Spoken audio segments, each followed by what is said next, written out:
CH3 CH3 দেখো এটা form করবে।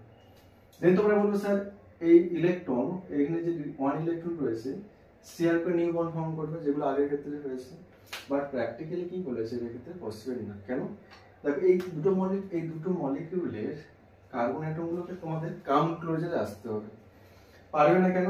বাল্কি গ্রুপগুলো প্রেজেন্ট থাকার জন্য তাদের মধ্যে একটা স্টেরিক ক্রাউডিং বা স্টেরিক রিপালশন ফিল করবে।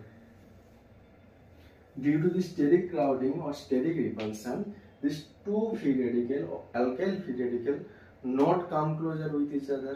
As a result, this share of electron not take place. That's why new bond not take place here. New bond not form here.